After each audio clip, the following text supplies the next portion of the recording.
बदलने वाली है महाराष्ट्र के प्रॉपर्टी बाजार की तस्वीर। देवेंद्र फडणवीस सरकार ला रही है रियल एस्टेट के लिए नया कानून।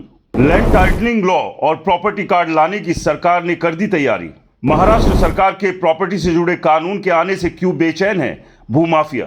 दोस्तों, महाराष्ट्र सरकार एक ऐसा कानून लाने की तैयारी कर रही है जो अगर लागू हुआ तो सिर्फ महाराष्ट्र नहीं बल्कि पूरे भारत के रियल एस्टेट सेक्टर की पूरी तस्वीर बदल सकती है। इस कानून का नाम है लैंड टाइटनिंग लॉ और इसके साथ हर प्रॉपर्टी मालिक को मिलेगा एक नया प्रॉपर्टी कार्ड। सरकार का दावा है कि इससे ज़मीन के असली मालिक की पहचान स्पष्ट होगी, फर्जीवाड़ा कम होगा, बैंक लोन लेना आसान होगा और प्रॉपर्टी खरीदने बेचने का प्रोसेस पहले से कहीं ज़्यादा ट्रांसपेरेंट बन जाएगा। लेकिन क्या सच में ऐसा होगा? क्या इससे पुराने विवाद खत्म हो जाएंगे? क्या जिन लोगों ने पहले से फ्लैट खरीद रखा है उन्हें भी नया कार्ड मिलेगा? और सबसे बड़ा सवाल, क्या आने वाले समय में दूसरे स्टेट्स भी यही मॉडल अपनाएंगे? अगर आपके पास महाराष्ट्र में ज़मीन, फ्लैट है, प्लॉट, दुकान या कोई भी संपत्ति है या आप फ्यूचर में इन्वेस्टमेंट की सोच रहे हैं तो आज का ये वीडियो अंत तक ज़रूर देखिए, क्योंकि आज मैं आपको सिर्फ खबर नहीं बताऊंगा बल्कि एक रियल एस्टेट एक्सपर्ट की तरह समझाऊंगा कि इस कानून का असली मतलब क्या है, इसके फ़ायदे क्या है, जोखिम क्या है और आपको अभी से क्या तैयारी करनी चाहिए। सबसे पहले एक बात समझिए, आज भारत में ज़्यादातर स्टेट्स में जो व्यवस्था चलती है उसे आसान भाषा में रजिस्ट्री आधारित व्यवस्था कहा जाता है। यानी आपने ज़मीन खरीदी, रजिस्ट्री कराई, स्टैंप ड्यूटी भरी और आपको लगा कि अब आप मालिक बन गए। लेकिन असलियत ये है कि रजिस्ट्री केवल लेन देन का रिकॉर्ड होती है, वो हर मामले में सरकार की ओर से पूर्ण और अंतिम मालिकाना हक की गारंटी नहीं होती। यही वजह है कि कई बार एक ही ज़मीन कई लोगों को बेच दी जाती है, कहीं पुराने वारिस सामने आ जाते हैं, कहीं फर्जी पावर ऑफ अटॉर्नी निकल आते हैं, तो कहीं रिकॉर्ड में नाम अपडेट ही नहीं होता।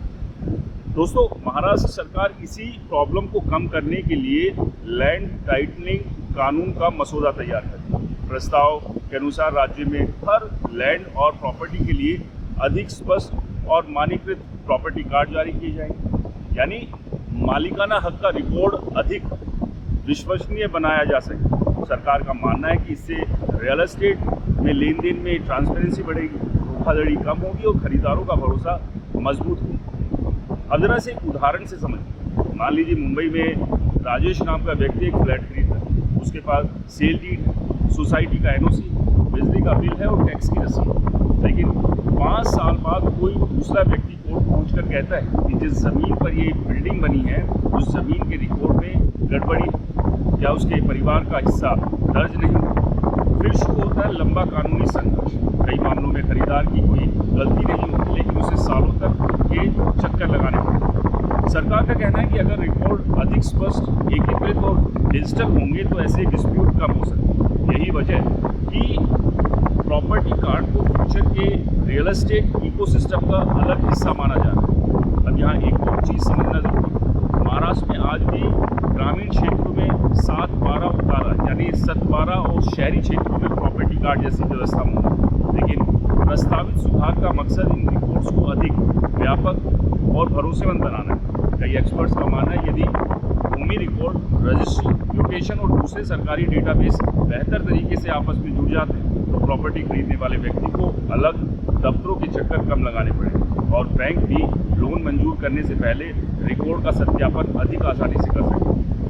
दोस्तों, मेरी नज़र में यही इस पूरे सुधार की सबसे बड़ी ताकत है। लेकिन मैं यहाँ एक चेतावनी भी देना चाहता हूँ, सिर्फ नया कार्ड बन जाने से हर डिस्प्यूट अपने आप खत्म नहीं हो सकता। अगर पुराने रिकॉर्ड गलत, अदालत में मामला लंबित है या उत्तराधिकार का विवाद चल रहा है तो किसी भी नए सिस्टम को भी उन मामलों का समाधान कानूनी प्रोसेस के तहत ही करना होगा। इसलिए किसी भी खरीदार को आज भी बड़ी सावधानी रखनी चाहिए जो पहले रखनी पड़ती थी। टाइटल सर्च, वकील से जांच कराई, इनकम्बेंस सर्टिफिकेट, म्यूटेशन की स्थिति और डॉक्यूमेंट्स की कानूनी जांच। नया कानून सुरक्षा बढ़ा सकता है लेकिन सतर्कता की जगह नहीं ले सकता और यही बात हर इन्वेस्टर को समझनी होगी। महाराष्ट्र सरकार हो या फिर दूसरे स्टेट की सरकार, लगातार कोशिश यही कर रहे हैं कि ज़मीन से जुड़े हुए विवादों को कैसे कम किया जाए, उनके लिए बेहतर कानून कैसे बनाया जाए। दिल्ली का ही उदाहरण लीजिए, दिल्ली में भी एक यूनिक आईडी कार्ड लागू करने की योजना चल रही है। जैसे हमारा आधार कार्ड होता है उसी तरह से ज़मीन का एक आधार नंबर होगा ताकि जो भूमाफिया है या जो दूसरे धांधली ज़मीन से जुड़ी होती है अक्सर, वो बंद हो।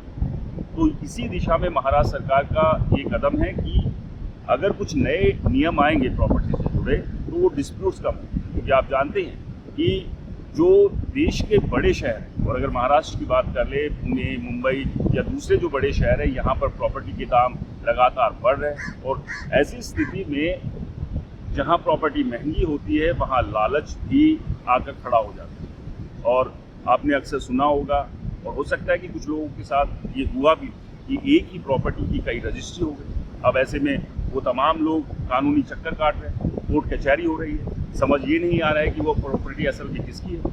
लेकिन जो बेचने वाले हैं, जो मल्टीपल लोगों को ये प्रॉपर्टी बेचकर चले गए, उन्होंने अपनी जेब पर, अब लड़ाई कौन लड़ रहे हैं? आप जैसे खरीदार, क्योंकि शुरुआत में एक भरोसे के साथ आप लोगों ने वो प्रॉपर्टी खरीदी।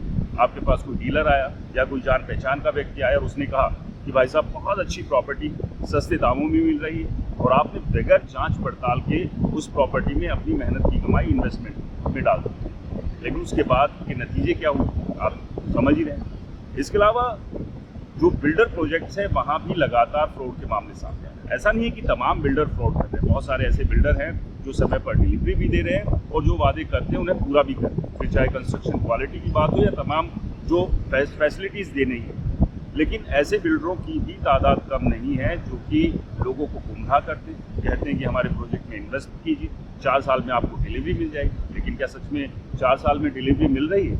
नहीं मिलती। 5 साल, 10 साल, 15 साल, ऐसे लोगों की एक लंबी कतार है जो अभी भी इंतज़ार कर रहे हैं अपने घर की चाबी, लेकिन ना तो घर की चाबी का पता है और ना ही उनकी इन्वेस्टमेंट का पता है। क्या कर रहे हैं तमाम लोग? और ऐसे लोगों की संख्या 1000, 2000, 10,000, 20,000 नहीं है, लाखों परिवार आज भी कोर्ट कचहरी के कारण। ऐसे परिवारों के नंबर भी बहुत है जिन्हें 15 साल से ज़्यादा हो गए और अभी तक भी उन्हें नहीं समझ में आ रहा है कि उन्हें अपना घर कैसे मिले। यही वजह है कि तमाम सरकारें, रेरा समय समय पर कुछ बदलाव करती हैं, लेकिन बड़ी बात यह है कि ये बदलाव क्या सच में पूरी तरह से जो प्रॉपर्टी से जुड़े हुए डिस्प्यूट्स हैं, फ्रॉड है, उन पर रोक लगा देगी? मेरी राय है बिल्कुल नहीं। इसके लिए सबसे ज़्यादा ज़रूरी क्या है? आपको खुद को सचेत होना होगा, आपको खुद को जागरूक होना होगा, आपको अपने तमाम डॉक्यूमेंट्स को समझना होगा। ओमो में आकर कहीं पर भी इन्वेस्टमेंट मत कीजिए, क्योंकि ऐसे लोगों की बहुत लंबी कतार है जो आपको कहते हैं कि तुरंत खरीद लीजिए वरना कल महंगा हो जाएगा।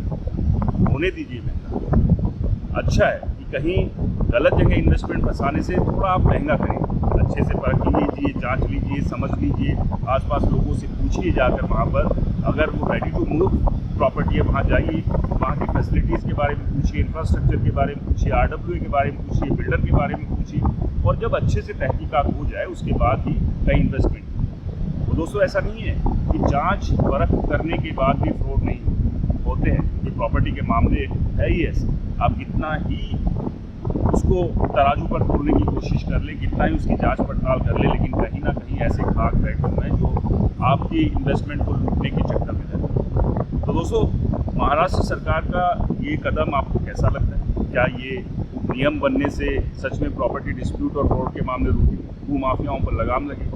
कमेंट कर अपनी राय ज़रूर बताएं। वीडियो पसंद आया तो इसे लाइक करें, शेयर करें और आपके अपने चैनल को सब्सक्राइब और फॉलो करना बिल्कुल ना भूलें।